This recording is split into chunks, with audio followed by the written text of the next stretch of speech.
Свобода слова, свобода совести, свобода средств массовой информации, права собственности.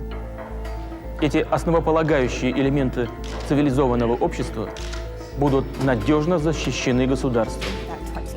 Putin is now the second longest-serving leader in modern Russian history, coming in at number 2 behind Soviet dictator Joseph Stalin.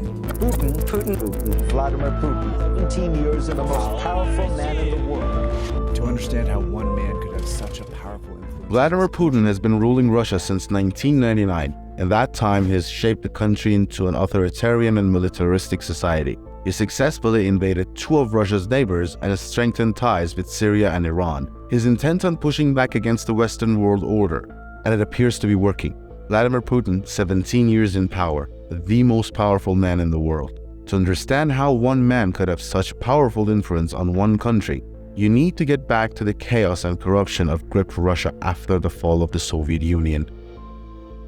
When the Berlin Wall fell, a 40-year-old Putin was working as an undercover spy in East Germany for the Soviet security agency, the KGB. The Soviet Union dissolved into 15 new countries, including the new Russian Federation. In Putin's eyes, Russia had just lost 2 million square miles of territory. He later called this a major geopolitical disaster of the century, lamenting that tens of millions of his compatriots found themselves outside Russian territory. The new government had to sell off nearly 45,000 public businesses like energy, mining, and communication companies that had been run by the communist regime.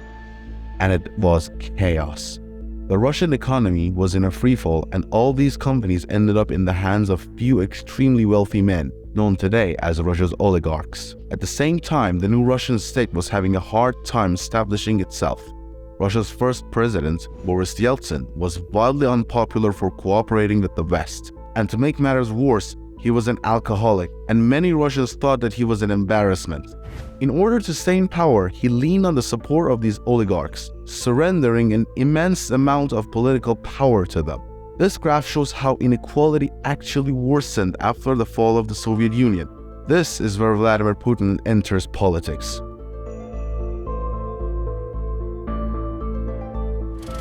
He leaves the KGB in 1991 and becomes the deputy mayor of St. Petersburg.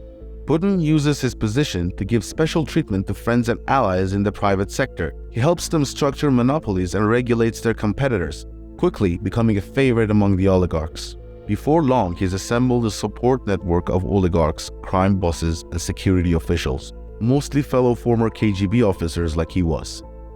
With their help, he rapidly ascends to the upper echelon of the new Russian state. In 1999, President Boris Yeltsin appoints Putin, still relatively unknown in national politics, to be the prime minister. A fierce nationalist, Putin feared Yeltsin was letting the US dominate Russia and that NATO, the alliance that worked for decades to contain Soviet influence, would expand into the new liberated countries and surround Russia. Putin's goal then became to build a strong Russian state, one that would be both stable at home and capable of exercising more influence over its neighbors, and he quickly got his chance. During the post-Soviet chaos, there was escalating violence in Chechnya, a region that informally seceded from Russia in the mid-90s. Chechen warlords and terrorists were pushing into Russian territory and attacking the border. In August 1999, a series of deadly bombings killed more than 300 people in several Russian cities, including Moscow. Putin, the new prime minister, immediately blames Chechen separatists for the attack. He regularly appears in Russian television, claiming that he will avenge Russia. The population quickly rallies around him. Putin's approval ratings jumped from 2% before the bombing to 45% after the bombing. Journalists later uncovered evidence that suggests Russian security services could have been complicit in the Moscow bombings, perhaps knowing they would spark support from a strong man like Putin. But a closed state investigation quickly quashed any dissenting theories, so Russia launches a popular and devastating war in Chechnya. The capital city of Grozny was leveled by Russian bombing, and some estimated close to 80,000 people died.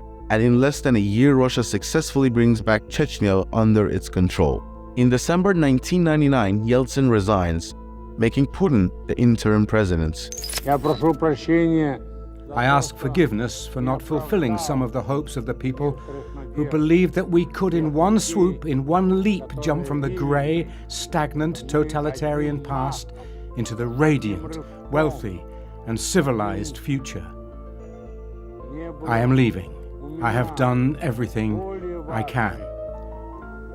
Дорогие россияне, дорогие соотечественники, сегодня на меня возложена обязанность главы государства.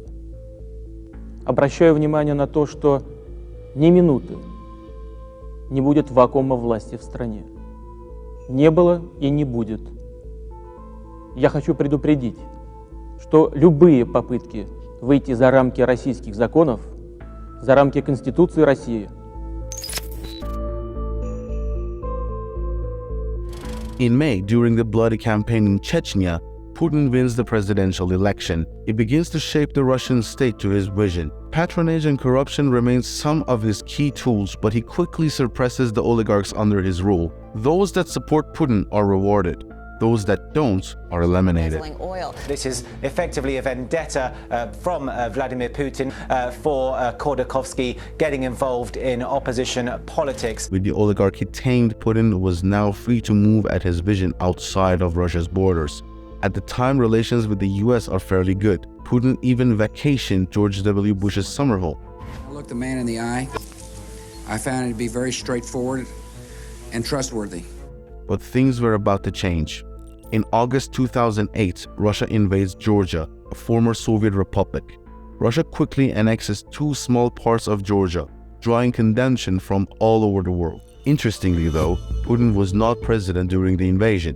See, the Russian constitution says that the president can only serve 2 consecutive terms, but sets no limit on the total number of terms one can serve. So Putin took the prime minister role again when his hand-picked successor Dmitry Medvedev served as president. When Obama is elected US president in 2008, he attempts to reset relations with Russia.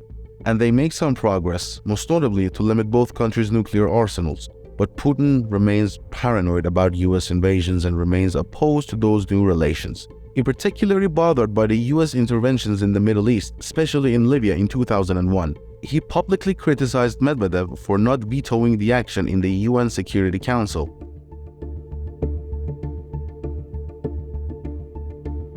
Putin announces his candidacy for president and wins the 2012 election by a preposterous margin. Putin starts his 3rd term once again amid chaos. He doubles down on his authoritarian governance style at home and his militaristic strategy abroad. But in both cases, he showcases the mystery of information.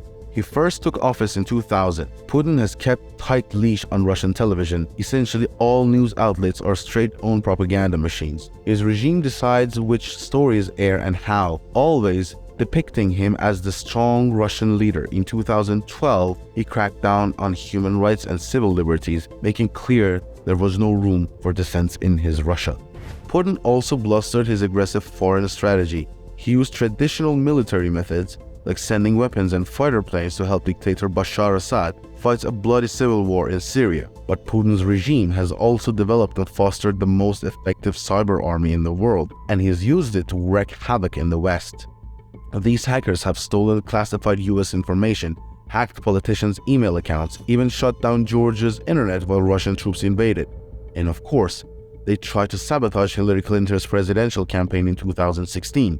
Russian hackers have also launched propaganda campaigns in support of right-wing candidates in Europe. With this, Putin hopes to exploit and deepen the political divide in Western democracies. In 2014, the Putin vision culminated in targeting of Ukraine, another former Soviet country. Ukraine's president was opening up to the West, and Putin feared he would join NATO. So the Russian hackers launched a propaganda campaign against him, stoking protests in the pro-Russia eastern part of the country. He then sent disguised Russian troops, and before long, violence erupted.